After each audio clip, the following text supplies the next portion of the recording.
কিরে, কোথায় ছিলিস তুই? হুম, কোথায় ছিলিস? তো বাড়িতে দুধ পড়ে আছে, দুধ খাসনি? শোনো,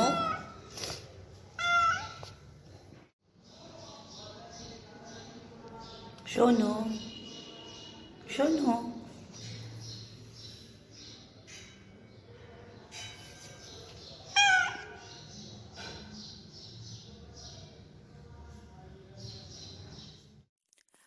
নমস্কার।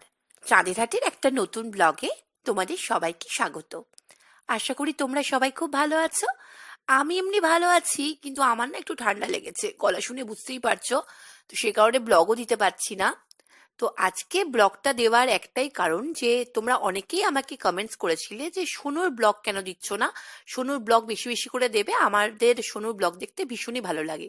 তো সোনুর ব্লগ কি করে দেবো, সোনু তো এখন আসেই না। তো আজকে অনেকদিন পর সোনু এসেছে, সে কারণেই আজকের ব্লগটা দেওয়া। সোনু মহারাজের কি খবর বলছি শোনো।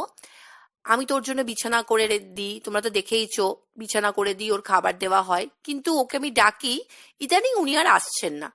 উনি এখন আমাদের ফ্ল্যাটের পাশে একটা বাড়ি আছে, সেই বাড়ির নিচে রোজ বসে থাকে।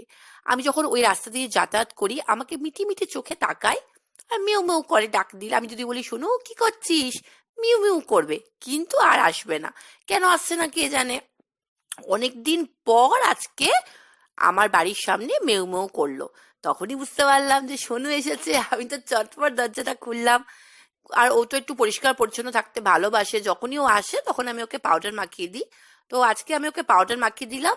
তারপর কি করি, পাউডারের কৌটোটা দিয়ে ওর গাটা ভালো করে ম্যাসাজ করে দিই, মানে একটু মানে চুলকে দিয়ে একটু আরাম পায়।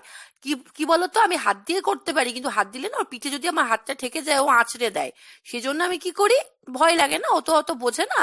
তো সেই কারণে আমি পাউডারের কৌটোটার মুখটা দিয়ে ওকে ভালো করে ম্যাসাজ করে দিচ্ছিলাম, চুলকে দিচ্ছিলাম, যাতে ও একটু আরাম পায়। আর ও ভীষণই আরাম পাচ্ছিল। দেখতেই পাচ্ছ কি ওর ভালো লাগছে, ভীষণই ভালো লাগছে। আর আমার ওর উপর খুবই রাগ, আসেই না, আমি ওর বিছানা করে রাখি। আর আমাদের না যখন ফ্ল্যাটে আর কি সুইপার দাদা যখন আর কি পরিষ্কার করে ধোই, তখন আমি বলি যে ওর বিছানা রোদে দিয়ে দাও। আমি মাঝে মাঝে রোদে দিয়ে দিই, রোদ খাওয়াই ওর বিছানাটা, তারপর পেতে দিই। কিন্তু ওর দুধ দিই, দুধের মধ্যে পোকা জমে যায়, ও দুধ খায় না, মানে আসেই না, তো খাবে কি। মানে এত বদমাশ হয়েছে সোনু, আজকে অনেকদিন পর এসেছে। আবার ও কি মানে, ও তুমি এমনি দুধ দেবে খাবে না, ও যে পাউডার মিল্ক খেতে ভালোবাসে, সেই পাউডার মিল্কের মধ্যে ভালো করে চিনি দিয়ে মিশিয়ে দিলে তবেই সে দুধটা খায়। তো আমি একটু করি তাড়াহুড়ো করছি যে ও যে দুধ না খেয়ে না চলে না যায়। কিন্তু ও দেখো আদর খেতে এতটাই ব্যস্ত যে আমি বলছি দাঁড়া, তো দুধটাকে নিয়ে আসি, তো তুই তো চলে যাবি। তখন আমার আবার মন খারাপ করবে, বাবা শোনো এলো এতদিন পর কিন্তু দুধ না খেয়েই চলে গেল। এত মিস করি ওকে, কি বলবো। ও এলে আমাদের মনটা ভালো হয়ে যায়। আর ওদিক থেকে তো সাবস্ত্রী রানী পড়া ছেড়ে উঠে এসেছে, ও দেখছে যে মা কি করছে। আর সোনু এখন আদর খেতেই ব্যস্ত, পারলে এখানে ঘুমিয়েই পড়ে। কিন্তু ওর যে বিছানা করা রয়েছে, তা আমি ওকে দুধ দিয়ে তারপরে ওপরে যেখানে বিছানা করা রয়েছে সেখানে নিয়ে যাব, দেখি থাকে কিনা। এখন তো থাকতেই চাইছে না। আর তোমরা আমাকে অনেকেই কমেন্টস করেছিলে যে সোনুর ভিডিও দেবে। তো সোনুর ভিডিও এই কারণেই দিতে পারিনি যে সোনু মহারাজ আসছিলই না আর কি। মানে অনেকদিন পর আর কি সোনুর দেখা মিললো, সে কারণেই সোনুর ভিডিও আজকে দিলাম। আমার এখন ব্লগ দেওয়ার একদমই ইচ্ছে ছিল না, কেন আমার শরীরটা একদম ভালো নেই। কিন্তু ভাবলাম যে না, তোমরা অনেকেই যেহেতু কমেন্টস করেছো, আমি কালকে সোনু এসেছে, আমি ভাবলাম ঠিক আছে আজকে আমি সোনুর ব্লগটা এডিট করে দেবই। তো সোনু অনেকক্ষণ ধরেই আদর খাচ্ছেন। এবার আমি ওকে সোনুকে দুধ দিলাম, দুধ দিয়ে ওর পাশে বিছানায় শুয়ে দেবো। তো আজকের ব্লগটা এইটুকুই।